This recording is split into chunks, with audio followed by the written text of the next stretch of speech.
ఆస్తి కోసం రక్త సంబంధాలు మర్చిపోయారా? చిన్నానను కడతీర్చేంత క్రూరత్వం అసలు ఎలా పెరిగింది?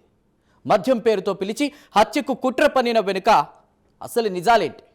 నంద్యాల జిల్లాలో వెలుగు చూసిన ఈ దారుణం సమాజానికి ఏం చెప్తోంది? కుటుంబ బంధాల కంటే డబ్బే ముఖ్యమైందా? చివరికి విఆర్ఓ వద్ద లొంగిపోవడం వెనుకున్నది భయమా, పశ్చాత్తాపమా? ఇక ఈ ఘటనపై పూర్తి వివరాలు ఇవే.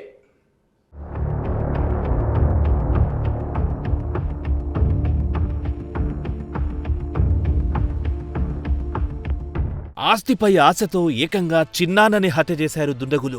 ఆయన పోయాక ఎక్కడ తమకు ఆస్తి దక్కదో అని దారుణానికి ఒడిగట్టారు.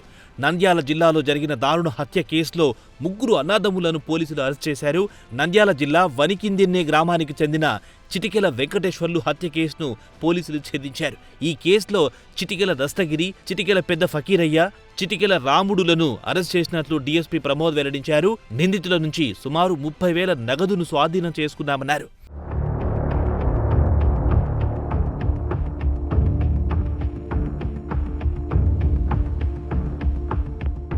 ఎస్పీ సునీల్ చరణ్, ఏఎస్పీ సురేంద్రబాబు ఆదేశాల మేరకు పోలీసులు ప్రత్యేక దర్యాప్తు చేపట్టారు. ఘటనా స్థలంలో ఫింగర్ ప్రింట్లు సేకరించడంతో పాటు డాగ్ స్క్వాడ్ను రంగంలో దించారు. గ్రామంలో ఓ చర్చి సమీపానికి శునకం వెళ్లడంతో పోలీసులు అనుమానితులపై దృష్టి సారించారు. హత్య అనంతరం నిందితులు తమ ఆనవాళ్లు మాయం చేయడానికి ప్రయత్నించినట్టు దర్యాప్తులో బయటపడింది.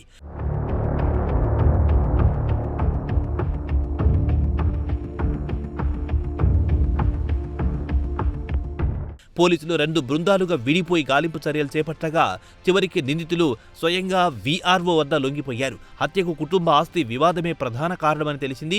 వెంకటేశ్వర్లు నీతులకు చిన్నాన్న అవుతాడు. ఆయనకు కుటుంబం లేదు. తన అన్న మరణం తర్వాత వదిన మరియమ్మతో సాన్నిహిత్యం పెంచుకున్నాడు. దీంతో ఆయన ఆస్తి మరియమ్మకు వెళ్లిపోతుందనే అనుమానంతో నిందితులు కుట్ర పన్నారు. అయితే ఈ కేసులో ముద్దాయిలు A1 చిటికెల దస్తగిరి, A2 చిటికెల పెద్ద ఫకీరయ్య, A3 చిటికెల రాముడు, వీళ్ళ ముగ్గురు కూడా అన్నదమ్ములు. అండ్ చనిపోయిన వ్యక్తి వీళ్ళకి చిన్నాన్నకి వరుస అవుతాడు. ఎవరైతే చనిపోయారో అతనికి ప్రెజెంట్లీ ఎవరు లేరు. వాళ్ళ అన్నగారైన రాముడు కొద్ది సంవత్సరాల క్రితం చనిపోవడం జరిగింది. చనిపోయిన తర్వాత వాళ్ళ వదిన మరియమ్మ, ఆవిడతో ఈ చనిపోయిన వ్యక్తి కొద్దిగా సాన్నిహిత్యంగా ఉండటము, వాళ్ళకు అవసరమైనప్పుడు డబ్బులు ఇవ్వటము, వాళ్ళ బాగోగులు చూసుకోవటము చేస్తూ ఉన్నారు. అయితే ఎవరైతే ఈ అక్యూజ్డ్ A1 to A3 ఉన్నారో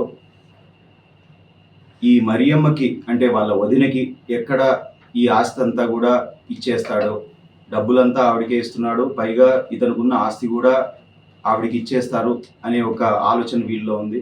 అదే కాకుండా ఈ చనిపోయిన వ్యక్తి తాగిన ప్రతిసారి అక్యూజ్డ్ పార్టీతో గొడవ పెట్టుకోవడం, తిట్టడం, ఆస్తి కూడా మరియమ్మకి ఇచ్చేస్తానని చెప్పడం జరిగింది. సో ఈ ఆస్తి అంతా వాళ్ళకి వెళ్ళిపోతుంది అనే ఒక ఆలోచన వీళ్ళలో మొదలయ్యి ఇతన్ని చంపాలనే ఒక ప్లాన్ అయితే జరిగింది.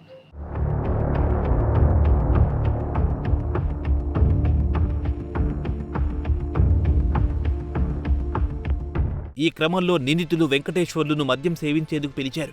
నలుగురు కలిసి మద్యం సేవిస్తున్న సమయంలో ఇంట్లో 50,000 నగదుందని వెంకటేశ్వర్లు మత్తులో చెప్పాడు. అదే అవకాశంగా చూసుకున్న నిందితులు అతన్ని హత్య చేయాలని నిర్ణయించారు.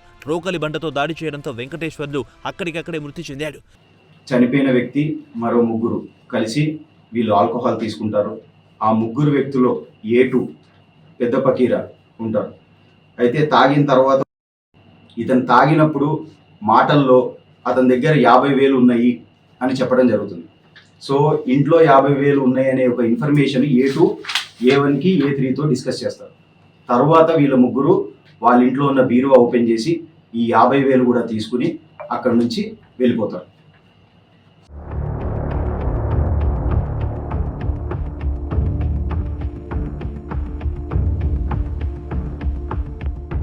హత్య అనంతరం దస్తగిరి తన షర్టుతో రక్తాన్ని తుడిచి ఆ షర్టును కాల్చాడు.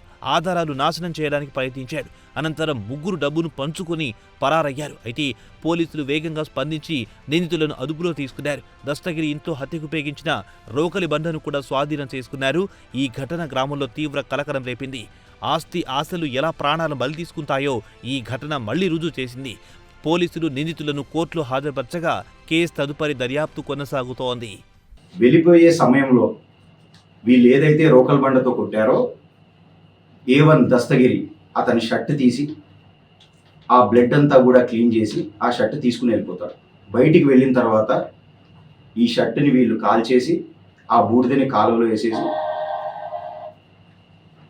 తర్వాత అక్కడి నుంచి వెళ్ళిపోతారు.